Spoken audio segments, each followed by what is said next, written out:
हाँ हाँ पूछिए, हाँ पूछ लीजिए, पूछिए। सर, जिस तरह से आप पर उत्तर प्रदेश में रैली के बाद में आरोप लग रहा है कि आप मानवर कांशीराम के मिशन को, जो उनका मूवमेंट है, उसको कमजोर करने का काम कर रही है, खासकर बीएसपी की तरफ से आरोप है बहुत। हम मान्यवर, हाँ हाँ, मान्यवर कांशीराम जी ने साथ में रखिए, ये 1 मिनट में कर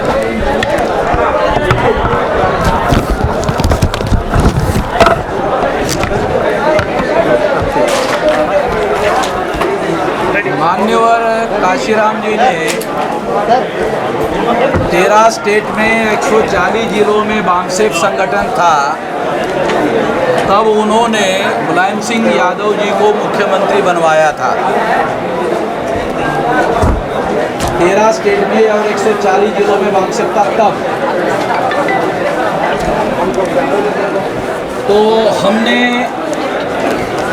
19 साल की उम्र से, अभी 64 चल रहा है, 45 ईयर में हमने 31 राज्यों में 567 जिलों में और 4000 से ज़्यादा तहसीलों में, 22,000 से ज़्यादा ब्लॉक में और 1.5 लाख से ज़्यादा गांवों में ये संगठन और ये मूवमेंट फैलाया है और मुद्दों पर 2 बार भारत बंद करवाया है।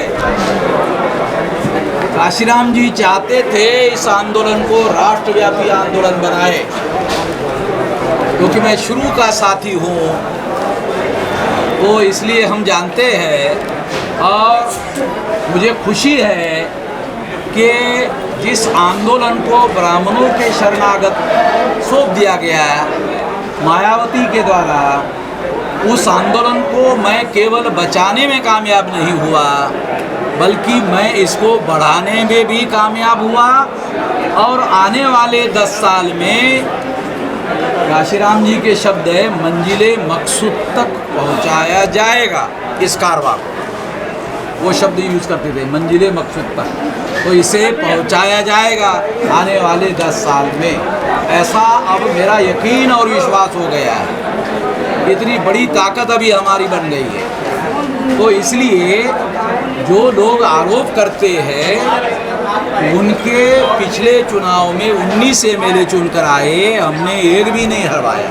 मुझे बहुत दुख हुआ, मेरी वजह से एक तो हारना चाहिए था बहन जी का, मगर मेरी वजह से एक भी MLA बीएसपी का नहीं हारा, दूसरे लोगों ने हरवाया और 19 में से 12 लोग छोड़ के चले गए, वो भी हमारी वजह से नहीं गए। तो अब बहन जी का ये जो चुनाव है, ये आखिरी चुनाव है और ये मूवमेंट अभी उसके ओरिजिनल मातृ संगठन के साथ आ जाए।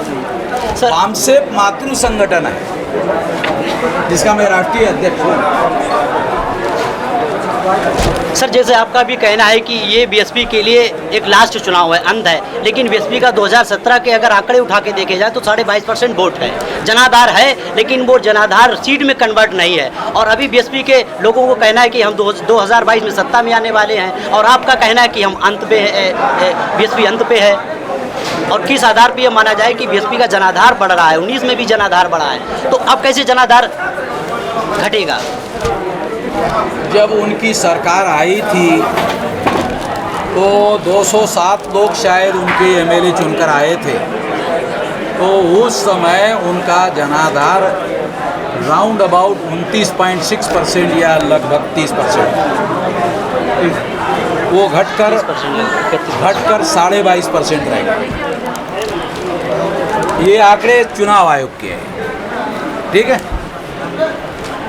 अभी मुसलमानों का कहना है कि अब हम इस समय बीएसपी को वोट देते,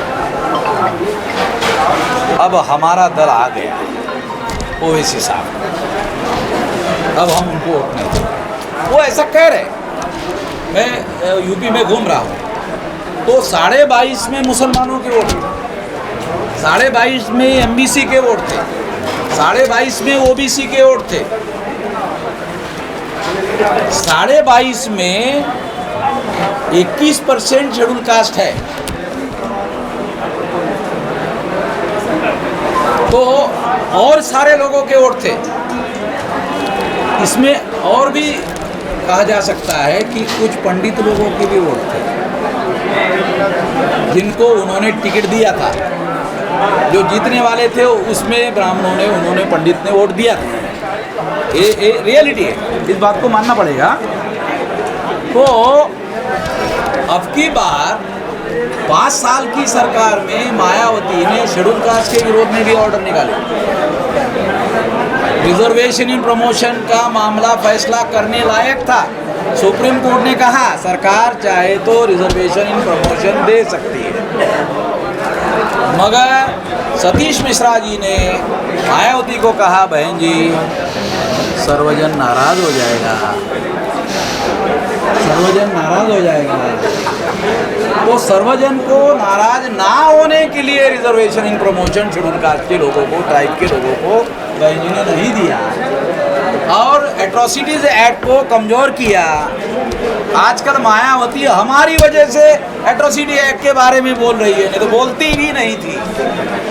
शायद आप लोगों ने ध्यान नहीं दिया कि मायावती कभी भी एट्रोसिटीज के रेफरेंस में बोलती नहीं थी।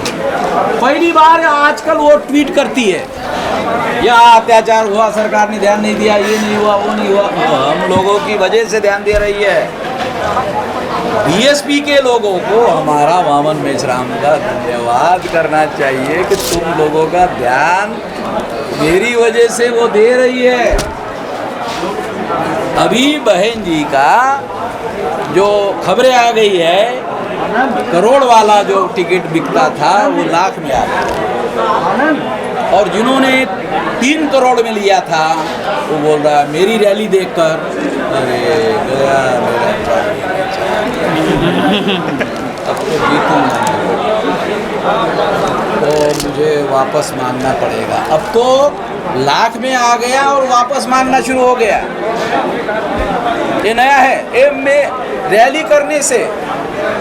अब ये नुकसान मायावती का हो रहा है, मिशन का नहीं हो रहा है। ये तो आगे बढ़ रहा है। सर क्या आप जो है एमआईएम से गठबंधन करेंगे? एमआईएम से गठबंधन करेंगे? देखो हम लोग बीजेपी को परास्त करना चाहते हैं, तो हम राक्षस के साथ ही गठबंधन कर सकते हैं। तो क्या बीएसपी के साथ? अब राक्षस से बड़ा है वो ऐसी नहीं है ना, ज़्यादा से ज़्यादा राक्षस। हम तो राक्षस भी नहीं मानते, मगर हम बीजेपी को परास्त करने के लिए राक्षस से भी समझौता करना चाहते हैं। सर आप सर अखिलेश के साथ जा सकते हैं, आगे आपने कहा कि कांग्रेस के साथ भी हो सकता है, इस तरह के आपने अभी 2 विकल्प है। हाँ, तो क्या बीएसपी नहीं हमारे लिए मतलब विकल्प हो सकती वामसेव के लिए? वामसेव के लिए क्या बीएसपी विकल्प नहीं हो सकती? जब आपको सपा के ब्राह्मण सही है, कांग्रेस के ब्राह्मण सही है, तो भाई जी ने घोषित किया किसी से गठबंधन नहीं करेंगे। भाई जी ने घोषित कर दिया किसी से गठबंधन नहीं करेंगे। तो हमने जानकारी किया कि भाई जी ने ऐसा क्यों किया। भाई जी ने बहन जी से पूछ कर किया, तो हमने छानबीन किया कि अरे ऐसा कैसा बहन जी ने भाई जी को कहा कि 403 लड़ने से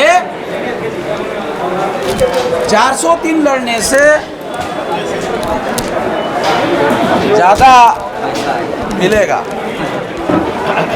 कम लड़ने से चुनाव हमारे लिए बहुत बड़ी दुकान और बहुत बड़ा धंधा है और तुम धंधा कम करवाना चाहते हो। सर जिस तरह से आरएसएस उत्तर प्रदेश में राजनीतिक सरगर्मी तेज है और चुनाव ही जल्दी धीरे धीरे पहुंच रहा है, तो संघ परिवार की जो एक पॉलिसी है हिंदू मुसलमान के नाम पर दंगा फसाद कराना या लोगों का जो टेंशन है, जो लगातार महंगाई बढ़ रही है और लगातार एससी ओबीसी के ऊपर जाति आधार पर भेदभाव किया जा रहा है और लोगों का ध्यान पाकिस्तान चाइना की तरफ केंद्रित किया जा रहा है धीरे धीरे, तो आरएसएस की जो 2022 में जो पॉलिसियां होंगी लगातार हिंदू मुसलमान के नाम पर या बहुजनों के विरोध में, तो उसको कैसे आप काउंटर करने का प्लान है?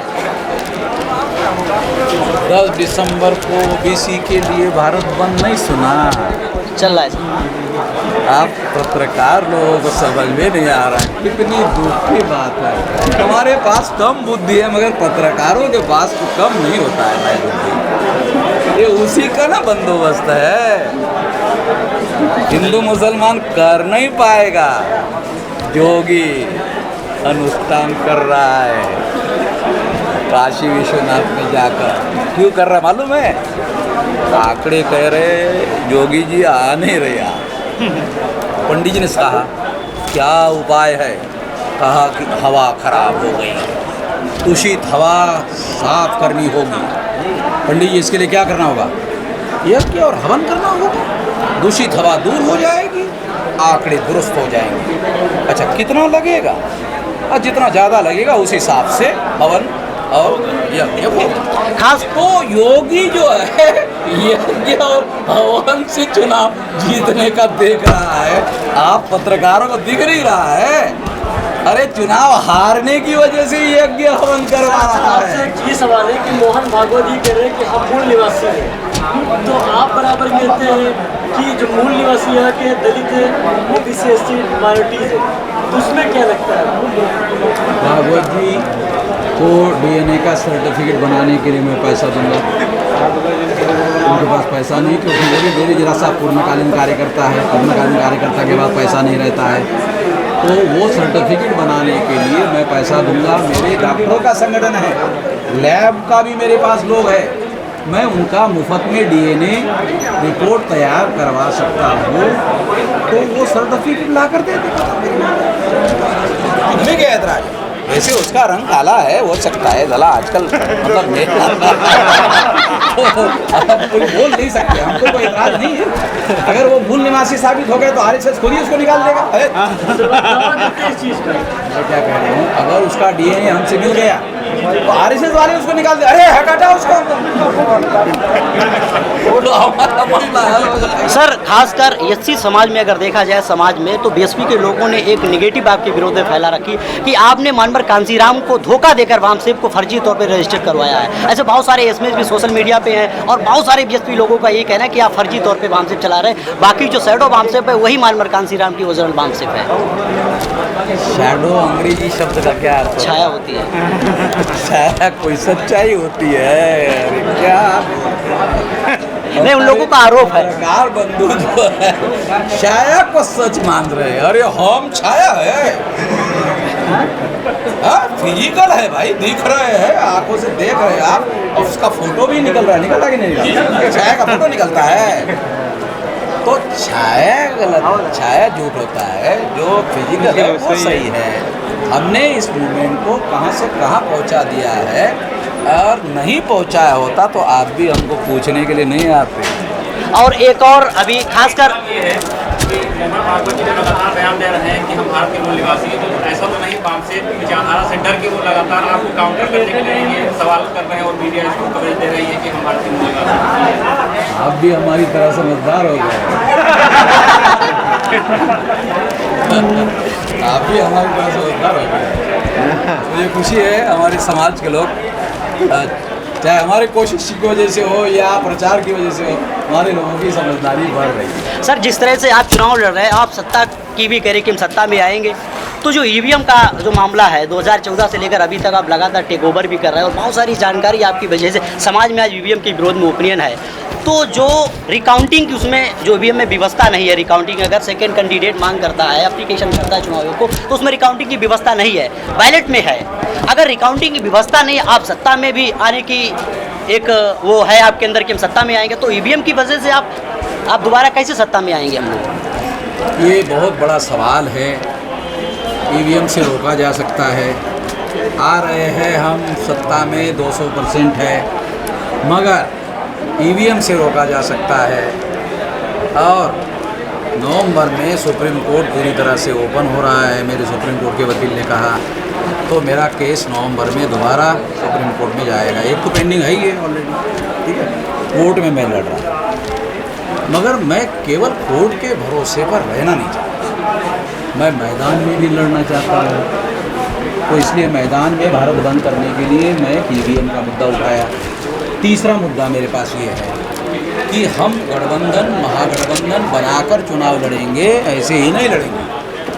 महागठबंधन बनाकर चुनाव लड़ेंगे और महागठबंधन होते ही ऐलान कर देंगे जो ईवीएम में घोटाला किया जाएगा तो यूपी में 23 करोड़ लोगों का जनविद्रोह होगा, उसकी जिम्मेदारी सेंट्रल गवर्नमेंट की होगी और चुनाव आयोग की होगी। सर लास्ट सवाल ये और आप लोगों के द्वारा भी यही मैं घोषित कर रहा हूँ अभी।